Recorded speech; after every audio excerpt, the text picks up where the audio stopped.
Welcome, everybody, back here in our little Christmas to New Year's marathon. And I'm very, very, very happy to have this gentleman here on the show because he has been part of my life for more than 30 years. So, no pressure on Dennis Lyxzen. Dennis, thanks for joining the show. Thanks for having me. Yeah, Yeah, 30. So it's wild. It's like I don't feel that old. And then I look at stuff and I'm like, oh no, wait, that's 32 years ago. I'm like, oh fuck. So, but yeah, it's wild. I still remember going into our local record store in Cologne and finding like a paper sleeve single of Pump the Brakes, and that was my first interaction with Refused. Dennis, we said that for this episode of your life, we would like, or for this show, we would like to talk about everything up to the initial breakup of Refused. And I wondered, like, okay, how can I do that so that it's not boring for him? I will always test you a little bit. Okay. And the first test is tell me which record has the following first three tracks on the track list: Police Truck, Too Drunk to Fuck, California, Über Alles. It's very easy. It's the Dead Kennedy Give Me Convenience or Give Me Death singles compilation, which is a record that did change my life. You've said so in many interviews. You've given a lot of people insight into that. But I was wondering, I mean, like, we both know that this is a compilation record. Yes. How did you feel when you found out that it's a compilation? I mean, I didn't really, I just thought it was a great record. I didn't really care. I mean, it was like one of those things where I just got into punk and hardcore, dipping my toes. And then we went into town, which is Umeå. We live in a small town. We went into the city and I bought two records, and I bought the Dead Kennedys because someone told me they were like the fastest band on earth. But I think people are referencing the In God We Trust 12-inch. And I also bought DRI Dealing With It, which is super fast. But just I bought those two records because I was like, I've seen the DRI shirts at, like Anthrax wore them or something like that.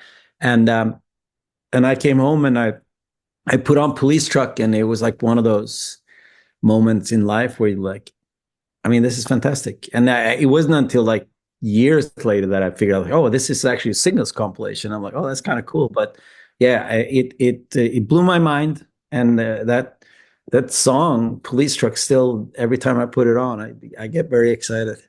Is it the excitement because of mentally going back to that moment, or because okay, this is for me where it all started, or is it a mixture? I mean, I think it's a mixture. Also, I mean, it's one of those songs that, like, I must have been 14 when I heard it, and that's like a long time ago, and it still holds up so well. It's still such a good song. I mean, that whole record is fantastic. Dead Kennedys is a fantastic band. So I think it's a combination of all those things where it's like it transports you back, and it's also like, this is important, but it's also still such a great song. And I also think it's because Dead Kennedys, or I could imagine it's because of Dead Kennedys, is one of those hardcore bands who very early on had a very unique sound. Yes. I don't know if you agree with me, but a friend of mine once asked me to describe it because I also love Kennedys, and he never understood why. And I said, like, just imagine surf rock meeting punk. Yeah, it's like, I mean, I think like his guitar work is what makes Dead Kennedys really unique. I mean, of course, Yellow Biafra's voice is really unique, but just the way he plays guitar, because it's so different from all the other punk and hardcore bands at that time. And it's crazy because there's been 6,000 bands trying to sound like Minor Threat or Negative Approach. There's not a single band that sounds like the Dead Kennedys. Still, I mean, there are bands that have tried, but it's one of those bands that's so hard to emulate that tone and the way he played drums and he's singing. So there are very few bands that sort of have that, you can hear like, oh, it sounds like the Dead Kennedys. So it's quite fascinating after all these years. It's probably because it's not straightforward punk, right? Yeah, for sure. Um, then we jump a few weeks or we jump a few months. I'm not really sure if I got that right. You've said that one of those first moments for you as a musician was to see your band be able to play Wasted by Black Flag. Yeah. Now, my Yeah. question is, which band was it? Was it Garbage Pail Kids? Was it Afrojets? Was it Step Forward? Because I never found information on which band that was. I mean, that was Step Forward when we started. I mean, Afrojets was my first band, and we were like, it was one of those wonderful things where it was like a little bit of metal, a little bit of punk, a little bit of hardcore. You know, like you didn't really know what you wanted to do, so you mixed everything in the bag, and it's quite funny. But then we broke up, and Step Forward started, and Wasted was one of those. Like I think Wasted and Small Man Big Mouth with Minor Threat were like some of the first songs that we played, and we were like, oh, this sounds great. We had a new bass player, a new guitar player, and we're like, oh, this is fantastic. And then we just took off from there. And Garbage Pail Kids was a little bit later. There was like when Step Forward's been around for a little bit, we started playing shows with the Garbage Pail Kids, and then they kicked out their bass player, and then they said, do you want to play bass? Because in Afriets, my first band, I was the bass player and the singer. So I joined Garbage Pail Kids as their bass player. But yeah, Step Forward was like the band that sort of changed everything for me. Just yeah, it's like a proper great band. Yeah, it's one of those bands where when you listen to the stuff that has been put out a few years later, it is really a really good starting point, I would say. Yeah, yeah. I also listen to Garbage Pail Kids. I have to say I like Step Forward a little bit. Me too. But it's funny because Step Forward played like fast, you know, sort of American hardcore, and Garbage Pail Kids was more like mix of like UK punk, some American hardcore. But we were, I mean, now I'm talking about a very small scene of devoted people. But Garbage Pail Kids was a bit more popular than Step Forward when Yeah. we were around because it was more like normal punk and not so like fast and insane. But I think Step Forward has stood the test of time much better. I think some of the Garbage Pail Kids stuff is really awesome, and it's just kind of funny and brings back a lot of memories. But Step Forward as a band is like, I think it really stood the test of time. It's interesting that you say like Garbage Pail Kids was a little bit more popular at the time. I can see that because of course, it's a band whose sound is much more applicable. It's much easier to put on bills. It's much more adaptable to other lineups. Of course, that's true. Um, when I thought about you saying, okay, seeing a band that was able to play Wasted by Black Flag, um, I wondered because I mean, like you are quite the opposite of Henry Rollins. I don't know. When it comes to physique, we both know. But was Henry kind of a role model in a certain way? No, not really. I mean, I love Black Flag, but I also think the Wasted, the version that we heard was with Keith, Yeah, like Morris, probably like, the original one. yeah. But I mean, I always thought Henry was cool. Like he did his thing, and he was kind of a tough, silent man that did poetry. And I have huge respect for Henry Rollins, but he's never been like he's never been the guy for me. It's much more like someone like Ian or you know someone like that. That's kind of or even like when I was young, like you know Kevin Seconds or Ray Capo. Those were more my guys than Rollins. I always thought Rollins was he was a bit too tough because I was never a tough guy ever. I tried in the early days of Refused. I had a couple of shows where I took my shirt off and I'm like I had like one tattoo and I was like oh no this is this is not me. So I you know Henry was always like he felt like a very tough person and I'm not Yeah. a tough person. Yeah. Yeah, I mean, like Henry is able to talk on stage about being murdered 1,000 times by people who take off time of his life. Yeah, Yeah. he's very very straightforward. Yes, Yeah. but I mean, like you, both of you have definitely one thing in common. You're both record nerds. I mean, like I would say that Henry's probably the biggest nerds of us all. You Yeah. know, when you look at his record collection, you're like, Yeah. I met Um, him. I only met him once, mhm.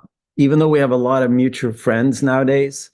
But I met him once, and he was super nice. And then after like, I kid you not, after 2 minutes, he started talking about like Finnish psychedelic record from the '60s, and I'm like, okay, I'm like, cool.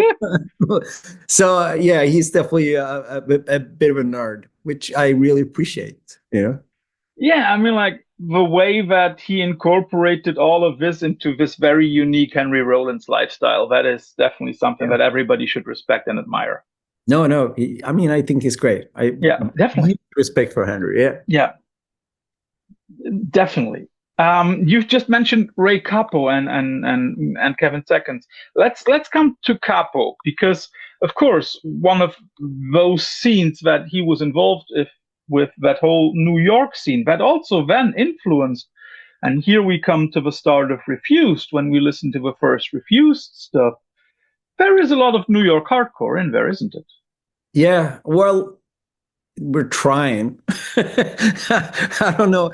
I don't know like how much there actually is, but I mean, yeah. I mean, Step Forward, when we started Step Forward, I mean, we loved Youth of Today, but also Negative Approach, 7 Seconds, Minor Threat, like Faith, that kind of like Yeah, more Step Forward, really fast hardcore. yeah, And then when we started Refused, it was more like going into the later era New York hardcore, like Judge and later Youth of Today and Gorilla Biscuits. I mean, the first Refused show, we played 3 Gorilla Biscuit songs because we wanted to sound like Gorilla Biscuits, which we didn't, which is again, fine. one of those bands where it's difficult to sound like them.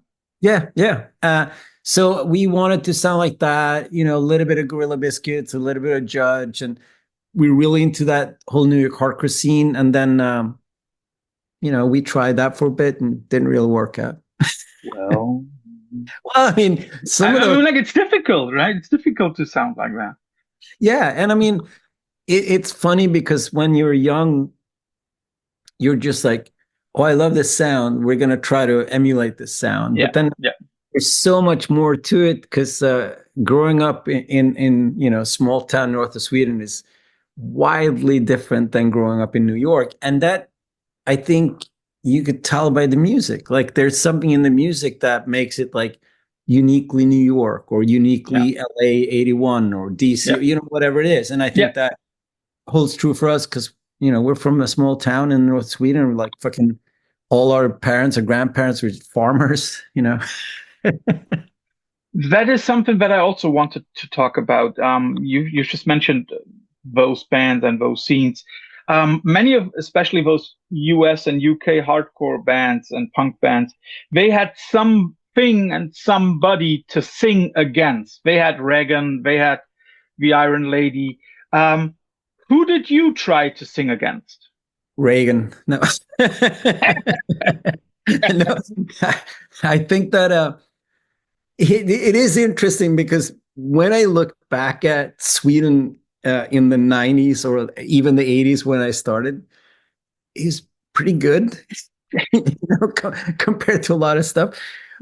So I think that in the early days, which I also find interesting, is that for us, punk and hardcore, I mean, with discovering the Dead Kennedys and all that stuff, like politics was just a part of the language. It was Yeah, like, it's as important as the t-shirt or, like whatever, or the haircut or whatever. So I think that really like, oh, we want to sing about politics. So we sang about multinational corporations. So we sang, like very sort of basic, the government is corrupt kind of politics. Um, but then as you grow older and you sort of widen your horizon, you're like, oh, Sweden is not really the concern. Like we need to sing about everything. I mean, also the late 80s, early 90s was ripe with like racism and populist parties and all that stuff that was happening in Sweden as well. So I mean, there's plenty of stuff to be angry about. But then also, which is really funny because we did that Step Forward reissue a couple of years back, and then now with the Refuse breaking up, we're playing like old songs from like the first demo and the first yeah. EP. there's a lot of songs where I'm incredibly angry at someone. And now when I read the lyrics, I don't know who that was. Like I don't know who made me this angry. So I wrote this song. I can't remember. So because there's a lot of like "you sold out," that kind of like the impersonal you and they. Exactly, yeah. And there's so many of those songs where I'm like, I don't know who these people are. I can't remember this anymore. But when you perform them live, and I had the pleasure of seeing you a few months back, and it was really good. And I didn't have a feeling as if there was not enough anger. Let's put it like that. So, did you then try to find out who you were singing and writing about 30 years ago, or did you just say, okay, I take the anger that I now have at certain other politicians, and vent all the anger directed towards that person?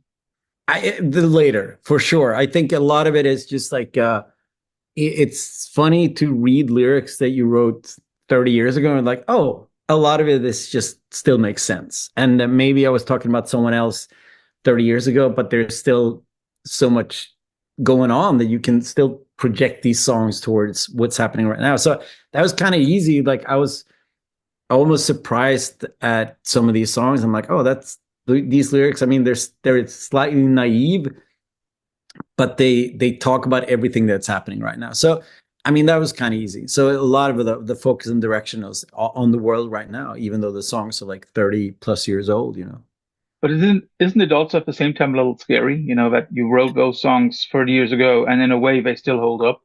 Oh no, as if nothing has changed. Oh, it's horrible.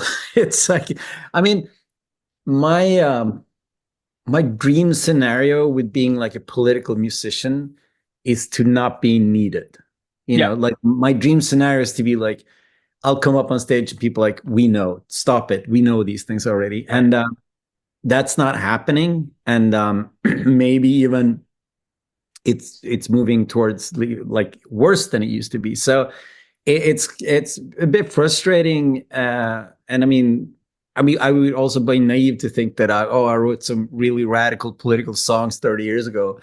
Now capitalism will crumble, but yeah, that's true. But no, it is quite frustrating. And I mean, I there's a lot of stuff that I'm like, I remember in the early 90s, you wrote songs about racism.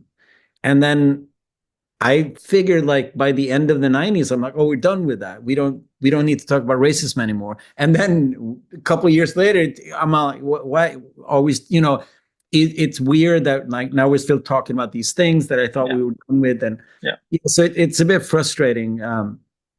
But it's also as a musician, as someone that performs, like it's all you can do. You can just keep talking about these things and keep putting it out there, and hopefully, a couple of people will be, inspired or affected by it. And I think that's the goal,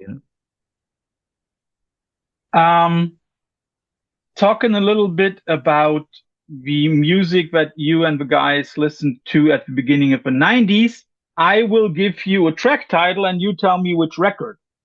Your Mime is Washington, D.C.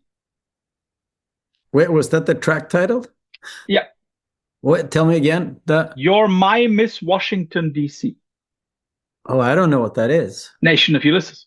Oh, okay. Yeah, of course. But I have to say that I was the only one that listened to Nation of Ulysses. The other Refused guys, I don't think they still haven't heard Nation of Ulysses. They have no idea what that is. But yeah. I haven't listened to Ulysses in a long time, which is a shame because I thought they were quite interesting. Definitely, but was it just something that you listened to or that also really influenced you? Because, and here I come to the point that I want to make, there is, if I had to put Refused into time periods, I would say that there are 3 or 4 significant periods. The first one is, of course, the one up to Songs to Fan the Flames of Discontent. Then comes that short and explosive The Shape of Punk period, and then the next 2 are the live reunion and the musical reunion. Is that something that shaped that second period of Refused? Musically, no.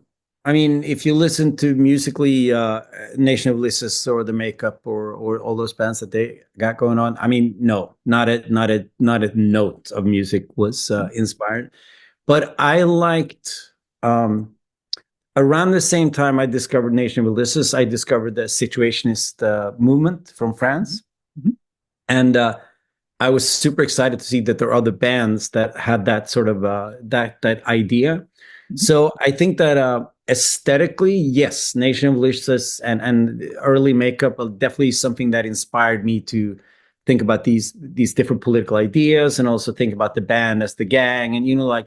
So yeah, aesthetically, I think there's definitely a bit of inspiration, but not really. I mean, musically, not at all. Because I mean, as I said, I still think that David and Chris hasn't heard Nation of Ulysses to this day, and Mm-hmm. lyrically, not that much. Like a tiny bit. But that's. I mean, that's as an artistic person, you bring everything in, and I mean, at the same time, the Shape period, I was like super into Northern Soul. I was super like the Jam was like my favorite band. So I was like, I was just into all kinds of different music. But yeah, the aesthetics of Nation of Ulysses I always found interesting.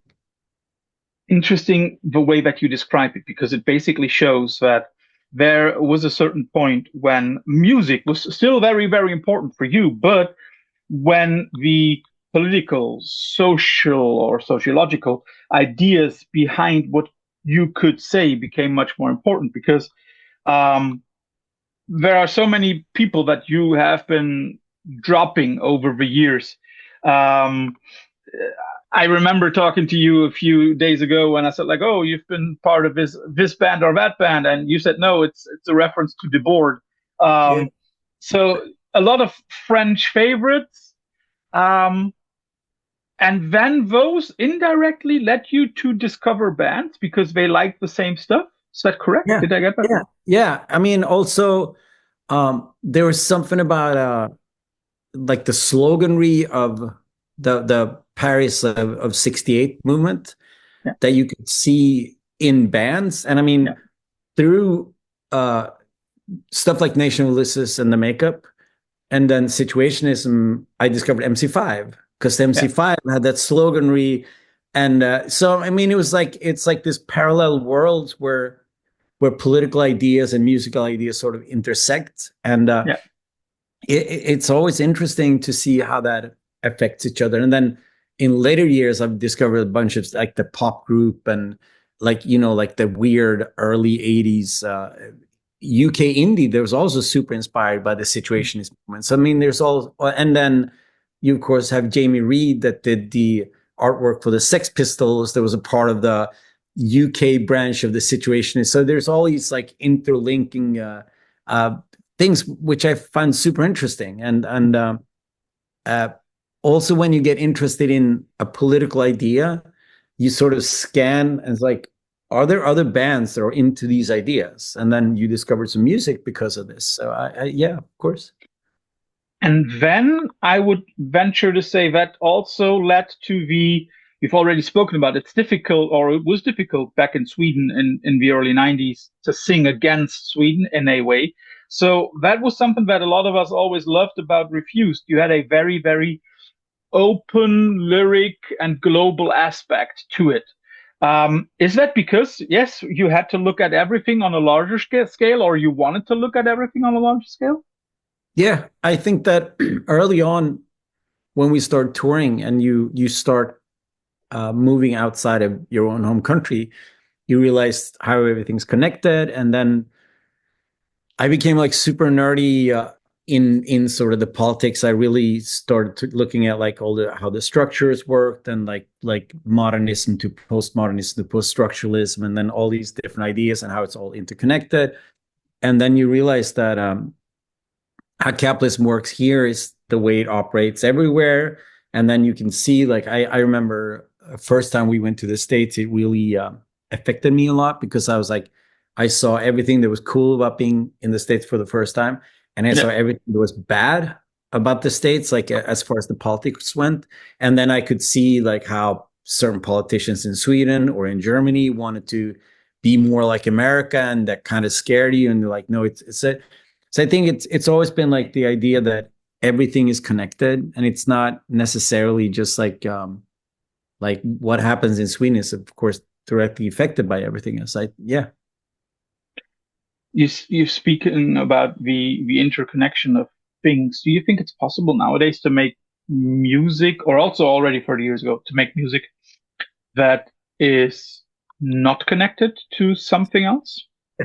No, I think that it's interesting because this is something that we talked a lot about in just like the last couple of years, because the 90s for us was it was like a massive boycott, you know. Don't drink this, don't eat that. I mean, we're all vegans, we're all straight edge, we don't, you know, like super aware.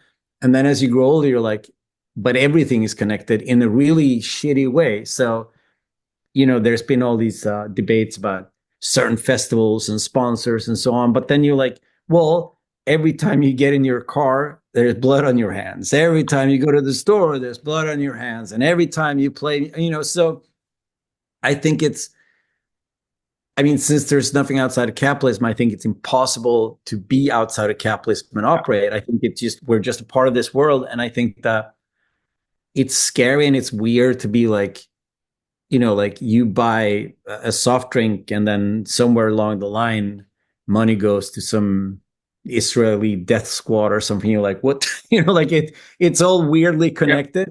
But I think the good part about it is that it shows you that capitalism, like the sort of hyper capitalism that we have now, is a big problem because you know there's like a few corporation that now owns everything, and these few corporations, and that's the thing with something that we talked about forever. Capitalism is an economical system. It has no moral. It has no conscience. It has no like idea about like, you know, we need to take care of each other because it doesn't operate that way. And I think that in all the shit that we have to endure, I think it's good that it sort of exposes the worst sides of capitalism. But yeah, there's no real outside. I think as humans, you just try to maneuver the best way you can.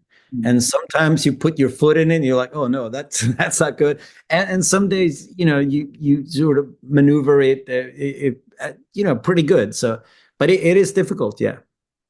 It's interesting that you mentioned that, because it basically also already hints or refers indirectly to one of those discussions that a lot of people, including my friends and me, had back at the beginning of the 90s. I don't know if you had that, but when thinking about a band like Rage Against the Machine, who were clearly anti-system, anti-government, anti a lot of things, but who were on a fucking major. Yeah. Was that the discussion that you also had back then? Yes. Yeah. So every day. But I think it also, and I think this is just you know, getting older and sort of getting a bigger perspective. A lot of the shit that we talked about and discussed in the 90s is just us making up problems because we didn't have enough of them. And I think that Rage Against the Machine being a major, yeah, whatever. I loved when Rage Against the Machine came out. I loved that radical politics were on TV. I loved that they were a big band. And as much as it was problematic with them being on a major label, I'm like, that shouldn't deter from what they're actually saying. Yeah. But yeah, I mean, the 90s was like, I remember I loved the fancy Heart Attack. You know, like the more radical sort of punk hardcore stuff. But Refused was on Victory Records, and we had barcodes on our records. So yes, I know that was a big thing back then. Exactly, and they refused to review our records. And I remember writing a letter to Kent McLeod saying like, oh, well, you know, we believe in the same things, and they were like, "Fuck you guys, you're on Victory," and that's the type of shit that we spent a lot of time. Fighting about, which now seems insanely petty and small and dumb, but it's a part of that world. Yeah.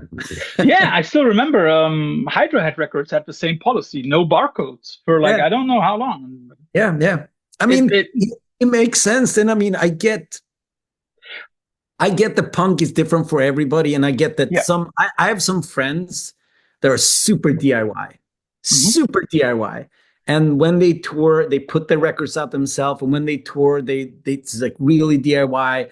They play Rota Flora, like they play the squats and they come to town. But then they have regular jobs for 11 months of the year. Yeah. I'm a musician that makes a living playing music, and I realized how that's different for all of us. And the 90s was just it was just wonderful.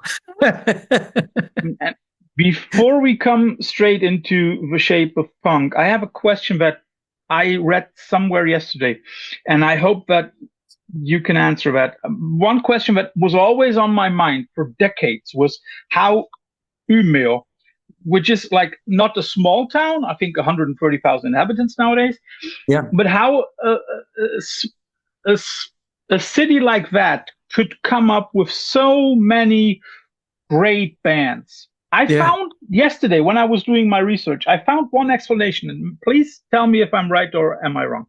In 1965, there was the foundation of a university in Umeå. Yep. And with that, of course, a lot of young people come in. And is that maybe one of the explanations why so many great bands started in the mid to late 80s? That a lot of them are part of this young influx of this influx of young people coming to Umeå? I would say yes and no. I think the university made the town more open-minded. And yes, young people moved to the city. And it became being as isolated as it is, because it's still, I mean, I still have if I'm going to drive to Stockholm, it's still like 7 hours to drive to Stockholm. So it's an isolated town.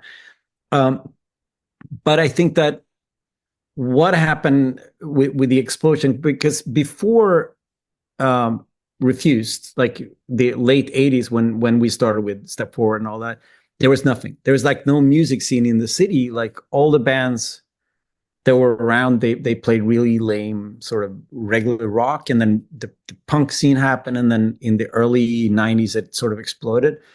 And I think a couple of things. I think isolation, because we couldn't rely on other bands to come to Umeå and play, so we had to make our own fun, as you say. I think communal music schools, everybody had a practice space that was free. You can go practice with your band, and you have something in Sweden called adult education programs, which is the same thing. Like the first time I started a band, I went to one of these adult education programs, and I said, I want to start a band. And then they said, here's a key to a practice space. Here's a PA. Do it. And then you fill in lists that you've been practicing. And then I think one of the major reasons why Umeå exploded in the 90s was because it was fun. Like the shows were exciting. I mean, I think people tend to nowadays talk about the politics and the veganism and the burnt up meat trucks and whatever, but it was fun. It was like there's like 10 people that like hardcore, but everybody came to the show because it's exciting. And then all of a sudden 30 people like hardcore, but there's 200 people at the show. And I mean, it's like became this self-perpetuating thing. And then bands started playing, and Abinanda started, and the Donuts started, and then Shield started, and all these bands. And then we had a record label.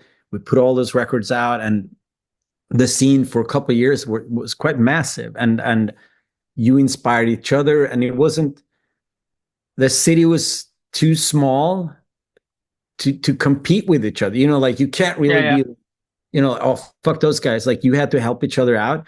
And I think that's also a big part of the explanation why it just exploded. It's fun. And then people helped each other out. And then that's like the fertilizing growing ground of something exciting. And alienation, because there was no bands that came to Umeå play until like the mid 90s, When you just mentioned Abinanda, I have one question. Abinanda Rumble was the last record on Desperate Fight. Yes. Was that something where you said like, okay, there cannot be anything better after that record? No, Because I love the Rumble. I have to say it's one yeah, of those yeah. I mean, classic hardcore. Yeah. yeah, it's great. No, I think what happened was Refuse broke up in '98, Yeah. and the Rumble came out early '99. I think it came out, Something like that. Yeah. and then Abinanda broke up. Basically, they did some touring on that record, and then they broke up, and Jose moved to Stockholm, and it just felt like it's one of those cool things. I mean, at the time it was a little bit sad, but it's one of those cool things where you have like we did Desperate Fight Records from '93 to '99, so it's only 6 years. But it was such a powerful thing for those 6 years. And then when that Avenanda record came out and they broke up and the Donuts broke up and I was already doing Noise Conspiracy, it was just a different thing. And then it time to break up, like Desperate Fight is done because it was a part of this time and this space, and then I was gone, and then move on and do other stuff. Although I still think it would be hard to topple the Rumble. Yeah, probably. I mean, maybe that is why too. I'll have to ask Jose about it.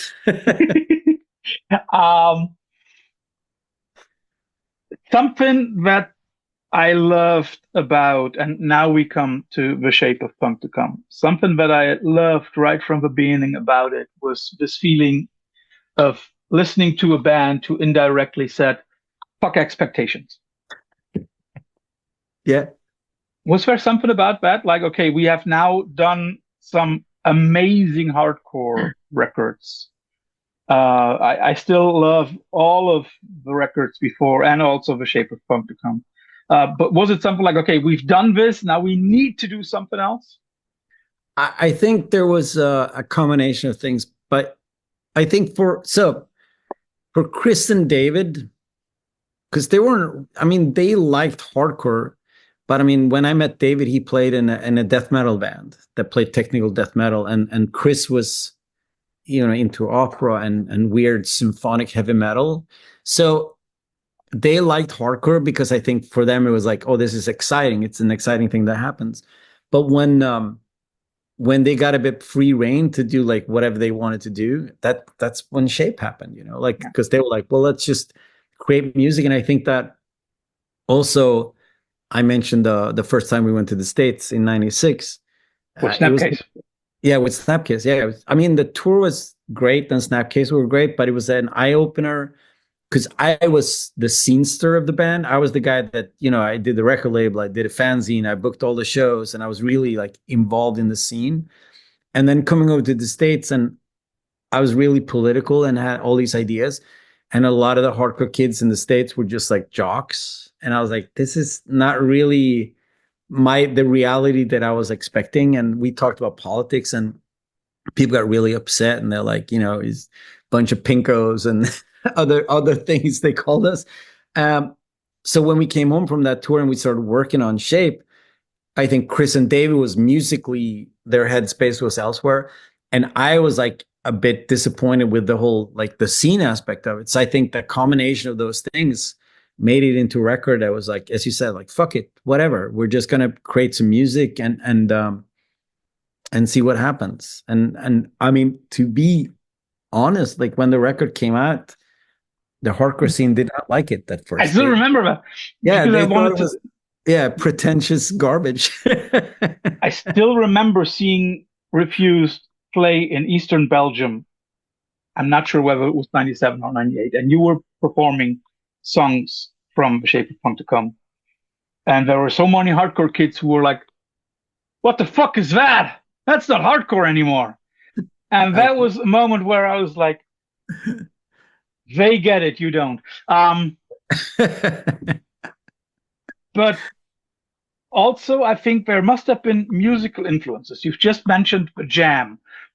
Were there other musical influences where many of you said, okay, let's put something like that onto our record? Because I mean, like, come on, you've got Italian electronica and stuff like that. Yeah. There must have been a certain, oh, come on, the weirder, the better, right? And I think that, I think that David and Chris, like when they wrote, because they wrote most of the music, I think they were just like somewhere else. I mean, I think they were listening to. I mean, David's always been, into like John Zorn and Naked City and like free jazz music and as I said, like I think there's a huge love for like King Diamond, and there's a huge love for Chris loves Magma, and like so there's all these weird influences, but still heavy music. And I mean, of course, Slayer has always been one of those bands that get defining. But I think like as far as that, I think you have to ask Chris and David like what, because I don't think they listen to. What I think is cool is they listen to different types of music and made it into heavy music. They didn't listen to heavy music and made different heavy music. They listened to Deus, and they listened to like weird experimental avant-garde music, and then they put that into heavy music. So I think it's like it's hard for people to be like, oh, we listened to like the last Judas Priest record or something like that. But it was more like weird experimental stuff, and then they used that to elevate like the heavy stuff that we were doing. And I mean, I think for me, like with like Northern Soul and the Jam and all that stuff that I was into, it more reflected in the aesthetics and also some of it in the lyrics, of course. And I mean, like Can I Scream? That's James Brown.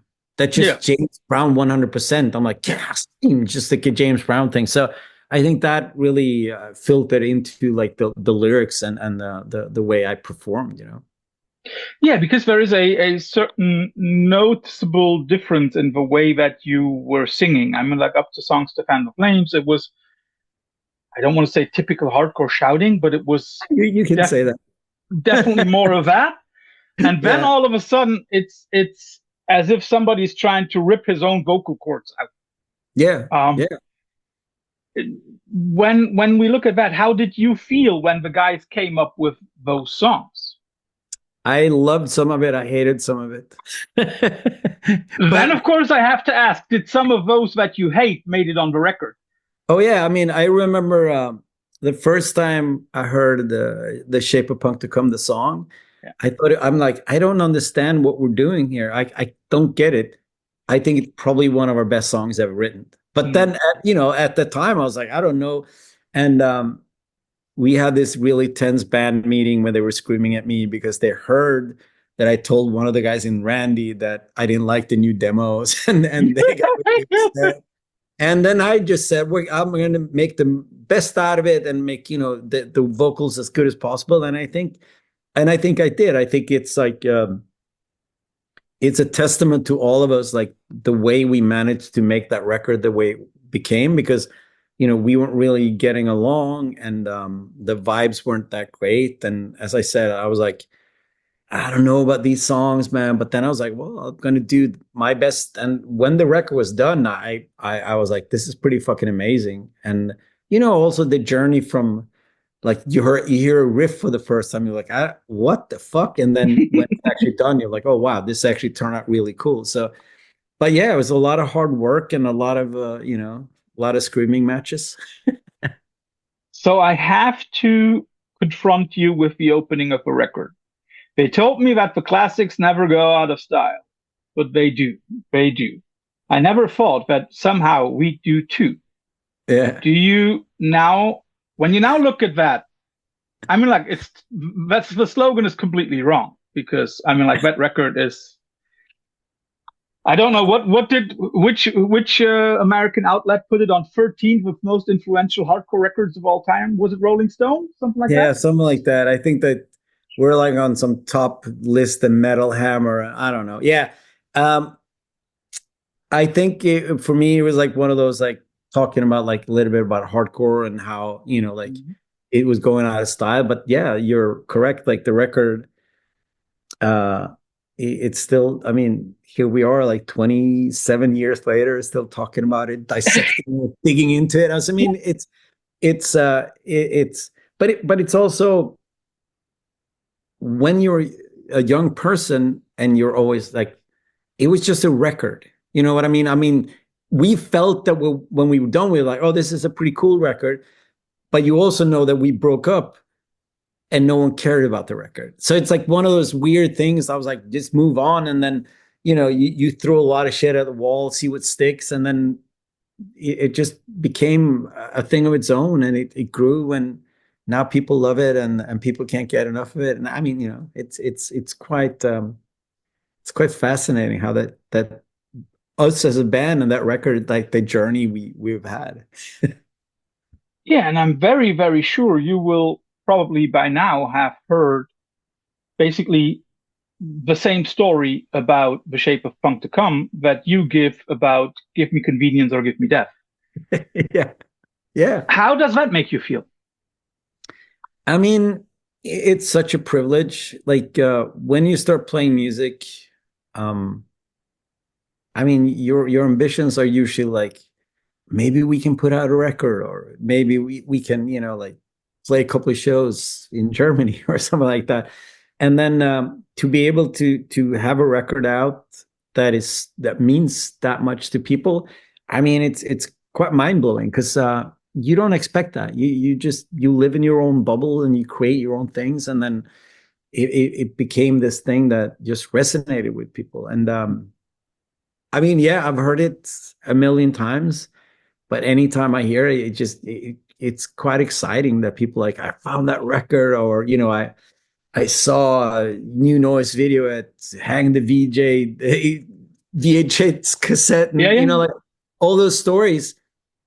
And I think it's great. And I think like just now when we're out playing these songs live, you can tell how much they mean to people, and it's wonderful. It's a wonderful feeling. And for years I hated it, but I mean, now I love it. And before we come to the breakup of Refused, one thing, it took you then 17 years to release another record. Yes. Were those 17 years also necessary to take some of the pressure off? I mean, like apart from the internal struggles and stuff, which we will come to in a moment. But I mean, I guess yes and no. I think that if we would have released another record after Shape, it would have been a complete disaster because of where we were in our minds. So I do think we needed some time away, but I also think that to compete with the 17 years that people have been listening to that record and be like, hey, here's some new music. Okay, yeah. It's impossible. It's like one of those things like, I think we could have put out a piece of gold that we would have given to everyone, and people still like, it's not as good as Shape. So it was one of these, like, we needed the time to sort of heal our wounds, but it also having that much time, it's also difficult because people lived with Shape for so long and they loved that record for so long that no matter what we're going to do, people are going to be like, it's not, because the stories, like, if that record changed your life, I'm never going to put out another record that's going to change your life. I think it's also difficult. I see what you mean with the pressure that you were then again put on, or that you had to face. I mean, like, I sat here yesterday and listening to basically all of your records, and I still remember yesterday my little daughter came in, and New Noise had just started, and she was like, "Dad, I know that," and I was like, "Yeah, I'm pretty sure you do." And I mean, like, to create a song that a 12-year-old from Germany who doesn't normally listen to punk or hardcore, that she knows, I'm like, who can say that about himself, right? No.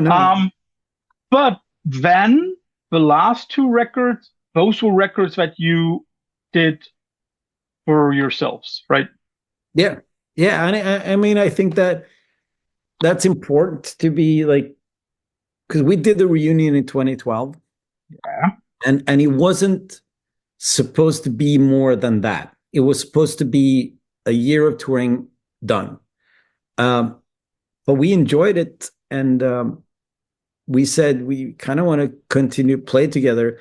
And I think the moment we said that, we said we need to put out new music, because we don't want to be a nostalgia act. We don't want to be one of those bands like that just tours that one record. And so, I mean, it was important for us to still be creative, and it was for us to still put out music.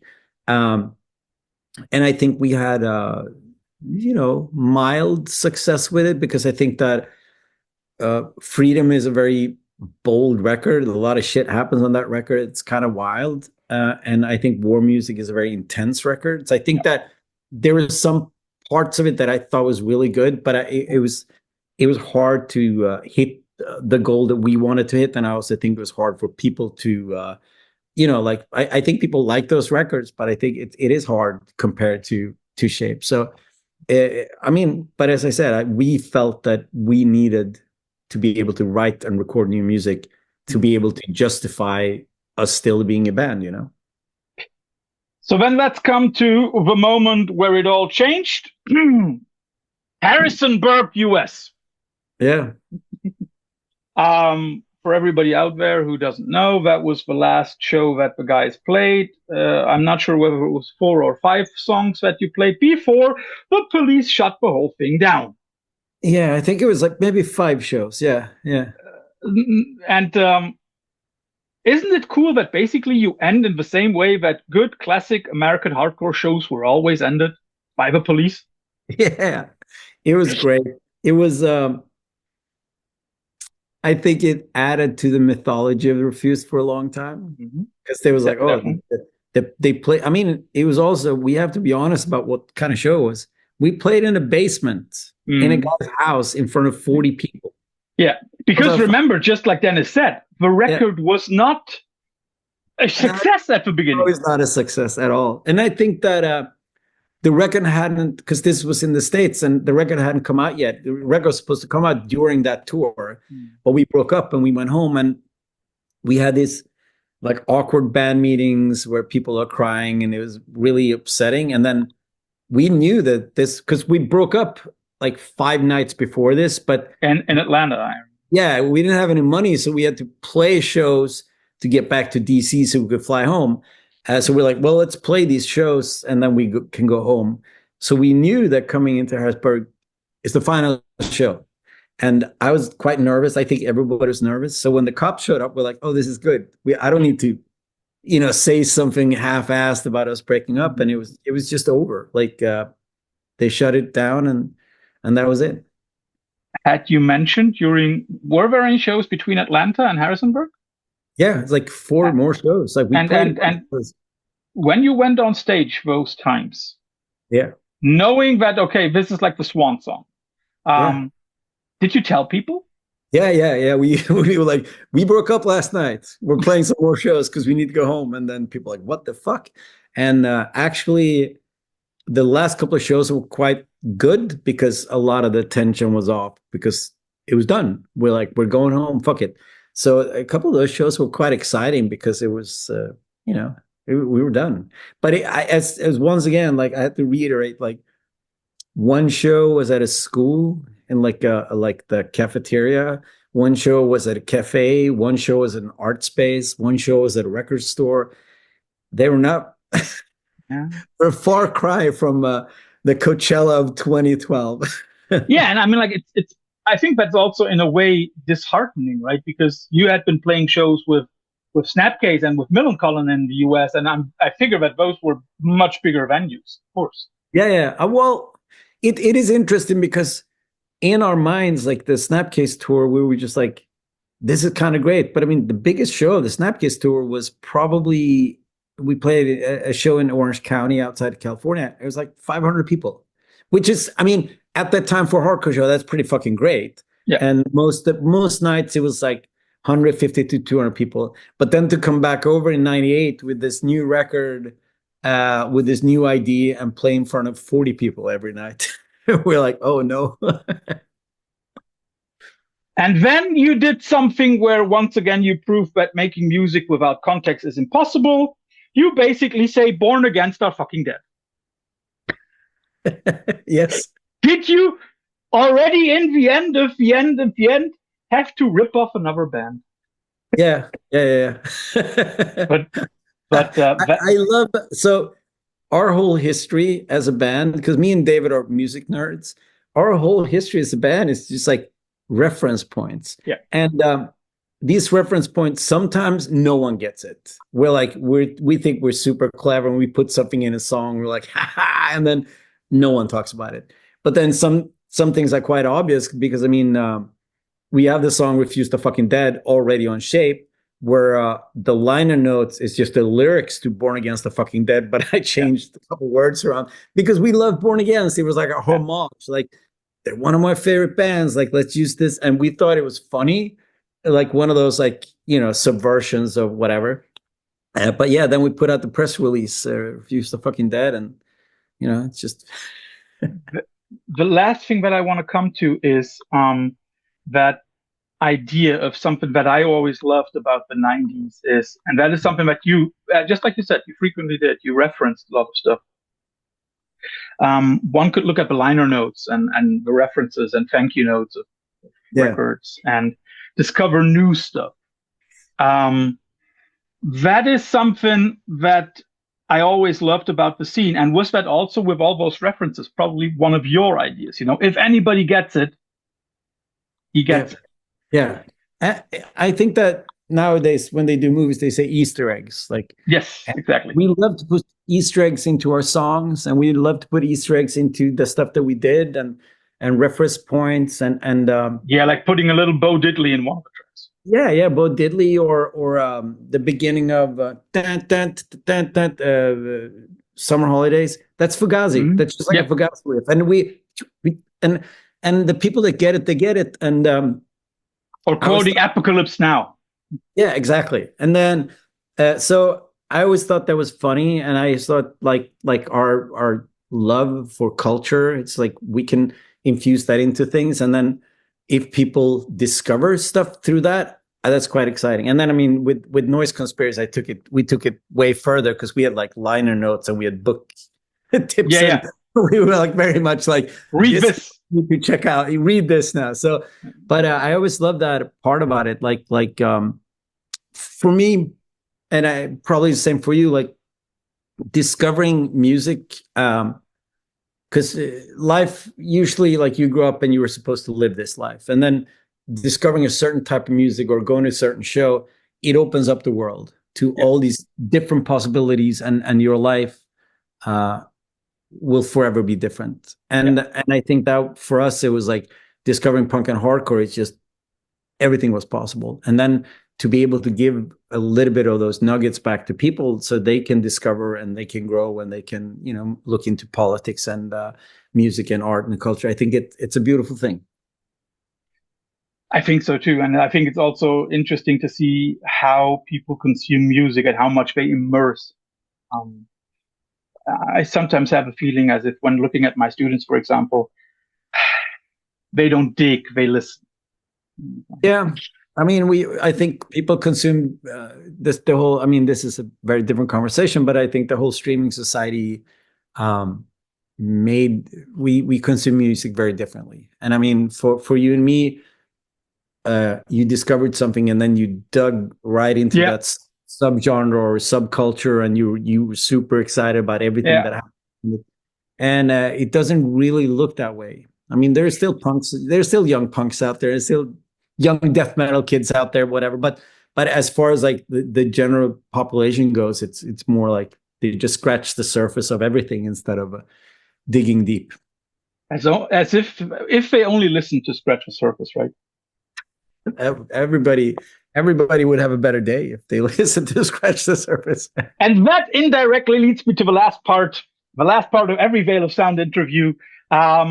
We always give two alternatives, and you have to choose. So let's start straight with Sick of It All.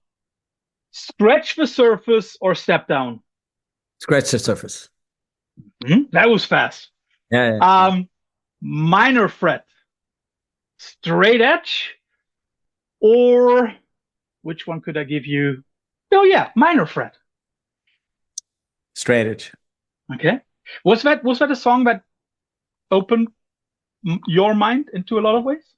Yeah, and it's a great song, and I mean, growing up in a small town in the north of Sweden to discover Straight Edge, it was quite provocative. I can imagine. I can imagine. Free, and then I became a vegetarian and became a vegan, and people hated me. And I was like, yes, yes. When I first came to school with a mohawk, people thought I was an idiot. But then when I stopped drinking, they really hated me. And I was like, this is, You've mentioned your love for Born Against, so I'll give you two of their songs because I just like them as a couple in the middle of 9 patriotic battle hymns. Well-Fed Fuck or Murder of the Sons of Bitches. I just love the titles. I don't know why. Well-Fed Fuck. Mm-hmm. So there is another band that I always like to put in a similar category as Born Against, and that is Rorschach. I don't know why. My stupid mind just likes to do that.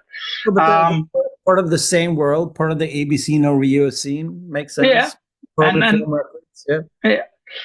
So I'll give you two songs from Autopsy, from the 95 record, if I remember correctly. Pavlov's Dogs versus In the Year of Our Lord. So those are the first two. Year of Our Lord, I think. Yeah. Very often we also give people bands to compare. Yep.